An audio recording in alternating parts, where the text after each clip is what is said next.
안녕하십니까. 닥터봉TV의 주봉균 원장입니다. 오늘은 최근 들어서 양악수술을 받고 코를 곤다고 저를 찾아오시는 분들이 굉장히 많아요.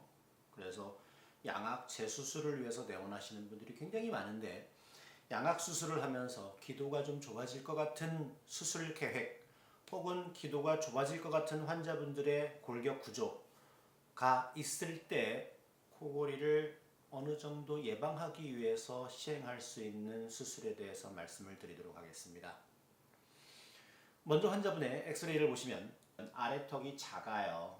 그래서 무턱도 있고, 이 상태에서 환자분께서 원하시는 프로필 교정을 한다면 회전을 하게 되고, 그러면 기도가 좁아질 수밖에 없습니다. 그래서 이렇게 환자분께서 원하시는 얼굴형을 만들어야 되는데, 그러한 수술 방법이 기도를 좁혀주는 결과를 가져올 때, 혹은 환자분의 골격이 기도가 좁아질 수밖에 없는 골격을 가졌을 때, 우리가 양악 수술을 하면서 최대한으로 기도를 넓혀줄 수 있는 방법, 턱끝 전진과 이설근 전진을 같이 해주는 방법입니다. 이 환자분의 수술 결과를 보시죠. 수술 결과 보시면 윗턱 아래턱이 회전을 하고 기도가 충분히 좁아질 수 있었던 상황이었는데, 제가 턱끝을 보면 8mm를 꺼냈어요. 그냥 턱끝을 전진한 게 아니고 턱끝과 이설근을 같이 전진하였습니다. CT를 보시면 환자분 광대 수술도 같이 했어요. 광대 절골선이 보이고 있죠. 아래턱과 윗턱 양악 수술을 했는데 파란색 화살표가 가리키듯이 턱끝이 전진이 되었습니다. 또 여기서 파란색 화살표가 가리키는 부분, 뼈가 텅 비었어요 라고 말씀하실 수 있는 부분들이 있어요. 뼈가 텅 빈 게 아니라 이설근 전진을 위해서 모자 모양으로 절골을 해서 꺼낸 겁니다. 전진을 한 거죠. 일자 절골로 절대 이설근 전진되지 않아요. 이설근의 위치를 정확히 파악을 해서 이설근의 위치를 포함할 수 있도록 모자 모양으로 올려서 절골을 해야 됩니다. 진짜 모자 모양으로 올려서 절골을 했냐고요? 정면 사진을 보시죠.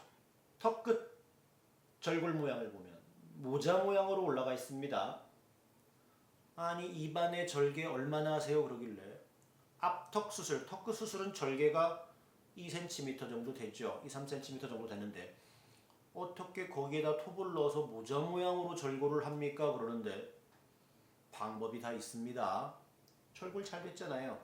그리고 이설근이 포함되게 이설근의 위치를 CT에서 정확히 알고 그 위치 미리수를 재서 이설근이 반드시 포함이 되도록 모자 모양으로 절골을 해야 돼요. 그냥 마구잡이로 꺼낸다고 이설근 나오지 않습니다. 이 환자분 얼마나 나왔는지 직접 한번 볼까요? 단면을 보시면 정확히 8.1mm, 8mm 플레이트 사용해서 제가 8mm를 꺼냈죠.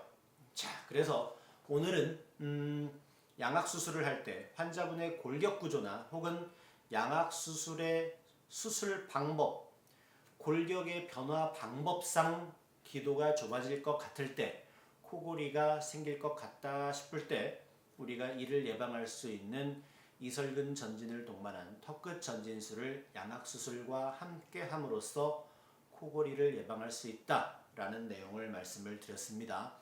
이설근 전진을 동반한 턱끝 전진술에 대해서는 제가 이미 국작술지에 논문을 발표했고요. 검증된 방법입니다. 그리고 제 블로그나 유튜브에 굉장히 많이 언급이 되고 있습니다. 의사 선생님들이 저희 병원에 굉장히 많이 오시는데, 의사 선생님들이 제일 많이 받는 수술 1번 이설근 전진을 동반한 턱끝 전진술입니다. 의사 선생님들은 광고에 현혹되지 않아요. 논문을 찾아보시죠. 논문 보고 오신 분들입니다. 오늘은 양악수술 시에 코골이를 예방하기 위한 수술법에 대해서 말씀드렸습니다. 안심하고 수술 받으세요. 닥터봉TV의 최봉균이었습니다.